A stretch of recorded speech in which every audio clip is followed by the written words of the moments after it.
Aerospace engineering के बाद वही उसको ऐसे समझ में आया कि ये आधा अधूरा ही है, कि इससे तुमको क्या मिलेगा, मतलब ठीक है पैसे तो मिल जाएंगे, बट वो क्या तुम वो वाली चीज़ पूरी लाइफ भर कर सकते हो क्या सेम? अब वो लाइफ भर यदि नहीं कर सकते हो मतलब तुम उब जाओगे, क्योंकि माया को तुम हटा नहीं सकते हो, क्योंकि वो माया बनी हुई इसलिए एंजॉय करने के लिए, उसको जीने के लिए। बट वो यदि कनेक्शन टूट जाएगा, जो कि अभी काफ़ी टूटा हुआ है, जो भी इंसान ईमानदारी से सवाल करता है, मतलब सत्यनिष्ठा के साथ, कि हाँ अब मुझे इस चीज़ को जानना ही है, चाहे वो मैथमेटिक्स हो, चाहे वो कोई फिजिसिस्ट हो, चाहे कोई कैसा भी साइंटिस्ट हो, वो बोलेगा कि नहीं नहीं मुझे इस पूरे सत्य को जानना है, तो वो वही चीज़ पे पहुंचेगा फाइनली। तो इस सवाल के बारे में तो सोचोगे ना, बुद्ध को यही तो सवाल आए दो चार, लाइक ये बूढ़ा क्यों होता है, इंसान मरने के बाद क्या होता है, ये मृत्यु क्या होती है। अब आप सोच के देखो मृत्यु क्या होती है। ब्रह्म ज्ञान की प्राप्ति तो विराट कोहली के भी हो सकती है, वो बिना अपनी चित्त की मेमोरी को यूज़ करके एक शॉट खेल के दिखा दे। जी महाराज जी, आप कहाँ से आए हैं, क्यों यहाँ आए, पहले क्या करते थे, अब क्या है? जैसे ये सवाल पहले भी से कुछ पूछा था ना, कहाँ से आए हो, तो उसको बहुत सारे जवाब देता था मैं। कभी बोलता था कैलाश से आया हूँ, कभी बोलता था मैं कुंड से आया हूँ, कभी बोलता था यहाँ से आया हूँ। बट फिर मुझे समझ में आया कि जो आप जो पूछ रहे हो उसके हिसाब से तो ये पूछ रहे हैं कि हाँ अभी इस शरीर का जन्म कहाँ से हुआ है। तो हाँ उसका वो तो हरियाणा में जन्म है मेरा, हरियाणा में झज्जर जो ज़िला है, तो स्कूलिंग वगैरह वहाँ से हुई। फिर उसके बाद पढ़ाई के लिए जैसे जेई वगैरह एग्ज़ाम की तैयारी की, तो तैयारी करने के बाद फिर मुंबई गए, IT Mumbai, aerospace engineering. Aerospace engineering के बाद वही उसको ऐसे समझ में आया कि ये आधा अधूरा ही है, कि इससे तुमको क्या मिलेगा, मतलब ठीक है पैसे तो मिल जाएंगे, बट वो क्या तुम वो वाली चीज़ पूरी लाइफ भर कर सकते हो क्या सेम? अब वो लाइफ भर यदि नहीं कर सकते हो मतलब तुम उब जाओगे इस चीज़ से। तो मेरे को वैसा चाहिए था, लाइक पूरा जवाब, लाइक हाँ ऐसी चीज़ मुझे मिल जाए जो मैं करता रहूँ, बस मज़ा आता रहे, लाइफ चली जाए पूरी है। और उसकी खोज में तुम निकलते गए, फिर जैसे मीनिंग ऑफ लाइफ तुम ढूंढते रहते हो, यार ये लाइफ का मतलब क्या है, मुझे क्या करना चाहिए, आगे बढ़ते जाते हो, आगे बढ़ते जाते हो। उसमें बहुत सारे ऐसे रास्ते आए, बहुत सारी चीज़ें हुई बीच बीच में, यहाँ वहाँ मोड़ आए बहुत सारे, धीरे धीरे आके फिर तुमको वही फाइनली वही तुम ऐसे ही देखते हो कि जो होना होता है वो वैसे ही होता है। तो वैसे ही हुआ, सत्य तक पहुंचा मैं जैसे भी पहुंचा। लड़खड़ा के भटक भटक के, फिर उसके बाद अभी तो जैसे फिर उसको समझ में आया कि अभी जो भारत का जितना भी ये वैदिक जो ज्ञान बोलते हैं या पुराना जो संस्कृति ज्ञान बोलते हैं, वो सारा का सारा उसी के ऊपर डिपेंडेंट है। मतलब अपने जितने भी हैं ये नाट्य शास्त्र या जो भी बनाए गए हैं, वो सब आध्यात्म को केंद्र बिंदु लेके बनाए गए हैं। सब राग जो डिज़ाइन हुए हैं, म्यूज़िक से लेके, परफॉर्मेंस से लेके, फिर रहन सहन से लेके, फिर जो जो परिवार का जो विधि है, शादी का विधि है, संस्कार जो होते हैं बच्चों के सारे ये उस चीज़ को केंद्र बिंदु लेके डिज़ाइन किए गए हैं, पूरा सिस्टम। जो पूरा जो जैसे आश्रम की व्यवस्था थी पहले कि हाँ ब्रह्मचर्य आश्रम होगा, गृहस्थ आश्रम होगा, तो वो पूरा वैसे ही उन्होंने बनाया है कि अब इस माया में तुम कैसे डिज़ाइन करो कि वो आध्यात्म वाला जो कनेक्शन है वो बना रहे, कि लोग खो ना जाए ज़्यादा, क्योंकि माया को तुम हटा नहीं सकते हो, क्योंकि वो माया बनी हुई इसलिए एंजॉय करने के लिए, उसको जीने के लिए। बट वो यदि कनेक्शन टूट जाएगा, जो कि अभी काफ़ी टूटा हुआ है, अभी लोगों को वही लगता है कि ये सब अलग अलग है, अलग अलग नहीं है, वही की चीज़ है वो। महाराज जी, ऐसी कौन क्या कैसा आध्यात्म है, और कैसी कौन सी चीज़ है जिसने आपको ट्रिगर किया आध्यात्म में, इस स्पिरिचुअलिटी को? ऐसा तो कुछ नहीं है ना जिसने ट्रिगर किया स्पेसिफिकली, लाइक अलग अलग थे चीज़ें जो अलग अलग मोमेंट के लिए ट्रिगर करते गए। लगाव आया आध्यात्म की, अब अध्यात्म में जाना है, क्या हुआ ऐसा? मतलब आध्यात्म आप किसको बोल रहे हो? उसके ऊपर है ना जवाब। अब यदि तुम वैसे देखो तो किसी चीज़ सवाल के बारे में सोचना, बैठ के चिंतन करना, वो भी आध्यात्म ही है। चाहे मैंने कुछ भी पढ़ा हो या नहीं पढ़ा हो, शंकराचार्य को पढ़ा नहीं हो, विवेकानंद को पढ़ा नहीं पढ़ा हो, यदि मैं अपने में ही बैठ के सोच रहा हूँ, बैठ के जैसे रमना महर्षि थे, उनके दिमाग में एक दिन ये ख्याल आया कि ये मौत क्या होती है। तो बैठ के उस मौत को देखने लगे यार कि अच्छा ये है क्या ये, तो वो तो उनको ज्ञान की प्राप्ति हो गई। अब आप क्या बोलोगे, क्या ट्रिगर था उसका, वो क्या जरूरी थी, कुछ जरूरी नहीं थी। क्योंकि वो करने वाला तो अब वो अध्यात्म से रिलेटेड थे क्या नहीं थे, नहीं उन्होंने तो ऐसा कोई वो साधना नहीं की, कुछ संन्यास नहीं लिया, कुछ नहीं किया। तो उसमें भी वही है कि आप उस चीज़ को अलग करके देखोगे कि हाँ अध्यात्म में आ गए हो, ऐसा कुछ नहीं है। जो भी इंसान ईमानदारी से सवाल करता है, मतलब सत्यनिष्ठा के साथ कि हाँ अब मुझे इस चीज़ को जानना ही है, चाहे वो मैथमेटिक्स हो, चाहे वो कोई फिजिसिस्ट हो, चाहे कोई कैसा भी साइंटिस्ट हो, वो बोलेगा कि नहीं नहीं मुझे इस पूरे सत्य को जानना है, तो वो वही चीज़ पे पहुंचेगा फाइनली।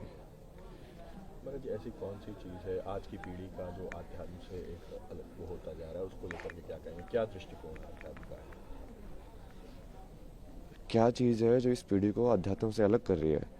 और दृष्टिकोण क्या होना चाहिए? दृष्टिकोण तो यही होना चाहिए कि ये सब उसी के ऊपर ही बेस है, कि जो बेस है वो आध्यात्म ही है। जो जिस चीज़ को तुम, जहाँ पे हम जी रहे हैं उस ज़िंदगी में, यदि तुम्हारे पास यही सवाल नहीं आया कि मृत्यु के बाद क्या होना है मेरा, और ये मैं जन्म से पहले क्या था, मैं कुछ था कि नहीं था, तो इस सवाल के बारे में तो सोचोगे ना। बुद्ध को यही तो सवाल आए थे चार, लाइक ये बूढ़ा क्यों होता है, ये इंसान मरने के बाद क्या होता है, ये मृत्यु क्या होती है। अब आप सोच के देखो मृत्यु क्या होती है। अब आप सोचोगे, चिंतन करोगे, आपको समझ में आएगा यार इसका जवाब कहाँ मिलेगा। फिर आप ढूंढोगे कि अच्छा तू दे सकता है इसका जवाब, तू दे सकता है इसका जवाब। मान लो सेटिस्फाई हुआ, आपको समझ में आया कि हाँ ये जवाब है, नहीं तो जो आप उसका जो पद्धति है उसको फॉलो करोगे कि हाँ अच्छा इसको ऐसे जवाब इसका पाया जा सकता है। तो उसके वही बहुत सारे तरीके हैं, बट वो हर चीज़ वही से रिलेटेड है। आप सेम चीज़ लाइक क्रिया योगा में मैंने लोगों का एग्जाम्पल भी दिया ना कि ब्रह्म ज्ञान की प्राप्ति तो विराट कोहली की भी हो सकती है। वो बिना अपनी चित्त की मेमोरी को यूज़ करके एक शॉट खेल के दिखा दे, सिर्फ उस मोमेंट में रह के, कि उस टाइम पे उसको मसल मेमोरी यूज़ नहीं कर रहा है वो, कि हाँ ऐसे बोला ही तो मुझे ऐसे शॉट खेलना है, क्योंकि जनरली मसल मेमोरी यूज़ करते हैं, रिफ्लेक्स में होता है सब कुछ। बिना रिफ्लेक्स यूज़ किए उस प्रेजेंट मेमोरी में रह के यदि वो मोमेंट कर सकता है तो वो क्रिया योगी बन जाएगा। ऐसे डांसर लोग भी कर सकते हैं कि यदि उस पूरी मोमेंट को वो एम्बॉडी करे, पूरा चेतना के अंदर आए कि हाँ मेरा हाथ ऐसे घूम रहा है, पूरा देखेंगे हाँ वो क्रिया हो कैसे रही है, तो वो भी क्रिया योगी बन सकते हैं।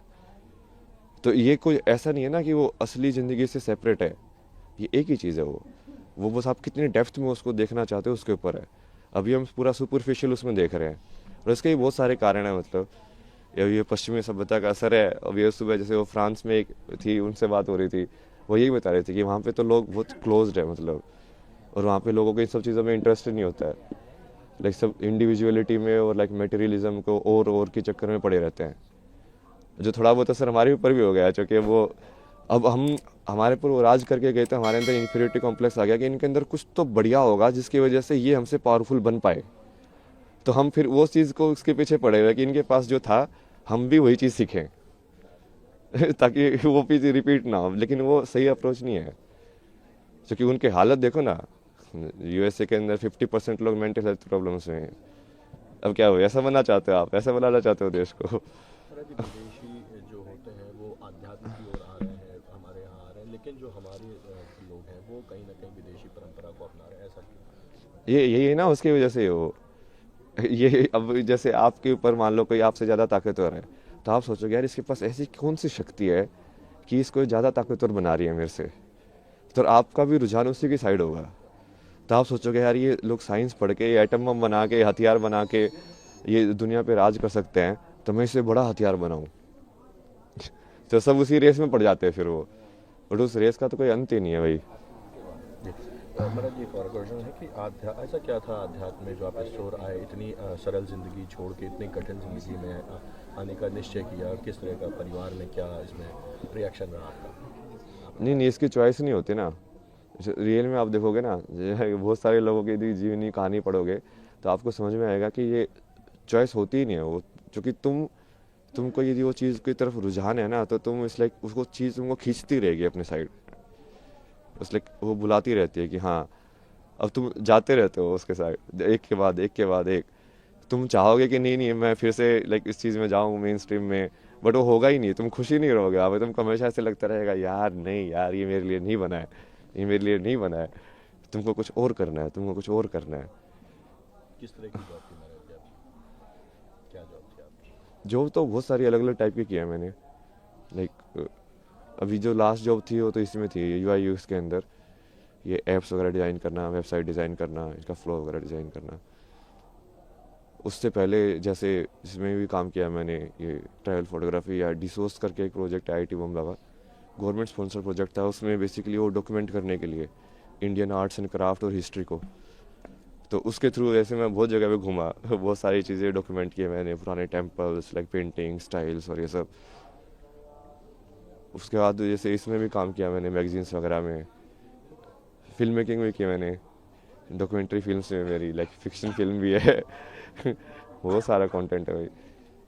महाकुंभ को लेकर के क्या संदेश देंगे, किस तरह की व्यवस्थाएं लगी आपको, क्या?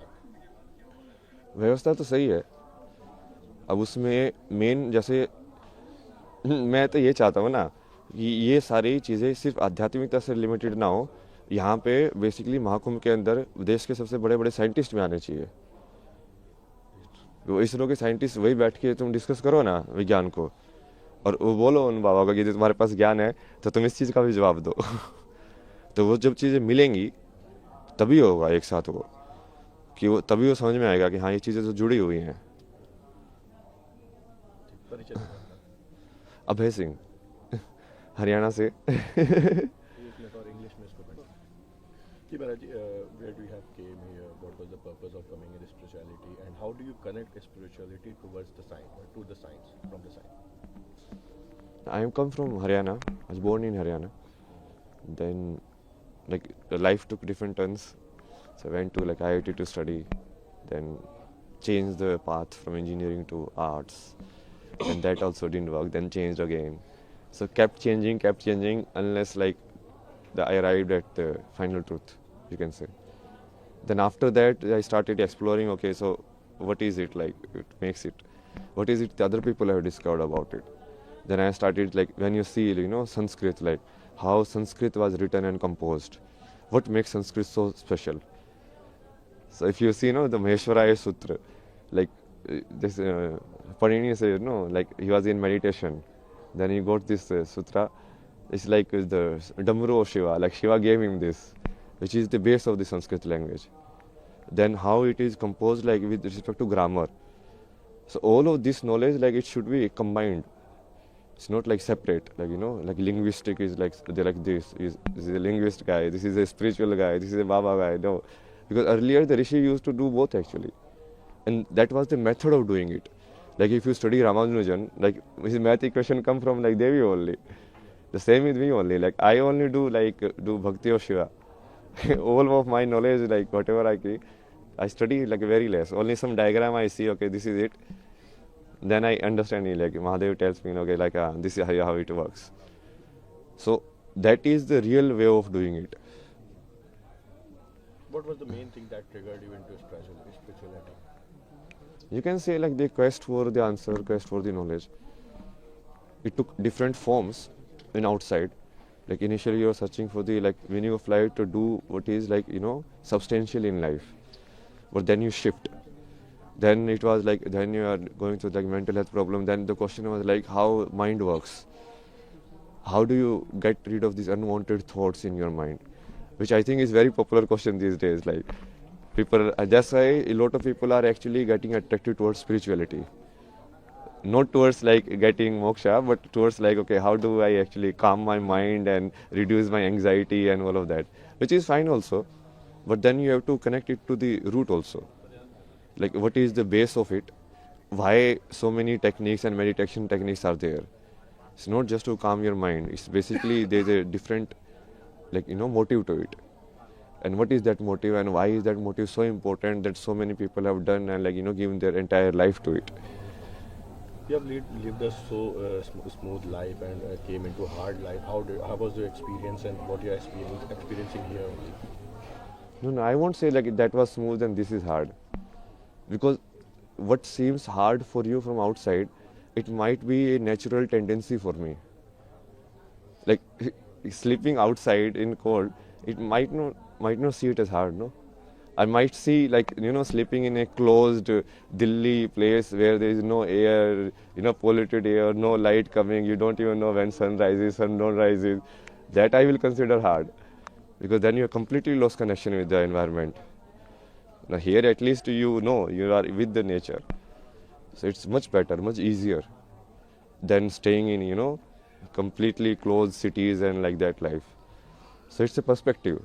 Like that was hard and like this is like easy, or like that was easy, this is hard. For me, it's like same only. He was an aero engineer, which is so viral. So, did that help you to connect with spirituality or astrology or anything else? Not really, but it does develop your logical thinking, reasoning capabilities. Like because when you study science, your reasoning capabilities increase, right? Your IQ, that we say. But then when you do like arts and everything, your EQ increases, your emotional quotient. You become more empath.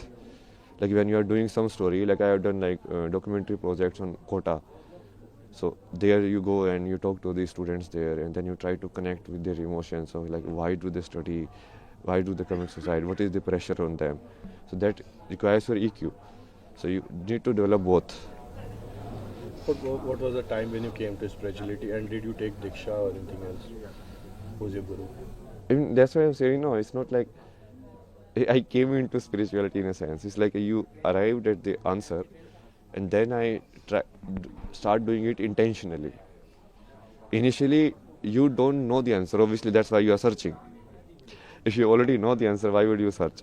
So initially, you don't know the answer, but after knowing the answer, or after experiencing the answer, the much better words, then you like start seeing, okay, what is the scope of it?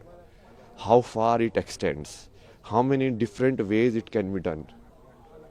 And then you start reading all of these different forms.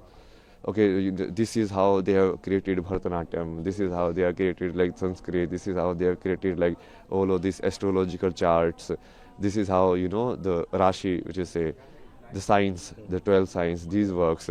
So then you start seeing, okay, how, so this was the base of it. You got the answer? Yeah. What was the answer? Answer to what? Moksha or anything? No, moksha you cannot Which you see. were searching. See, moksha is finally basically when there is no body.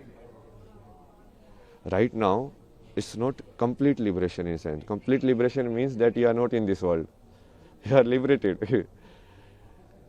Right? So you won't take birth only. If you don't have any karmic attachment to the world, then you will just go back. So that will happen in the end, like complete moksha that you are saying.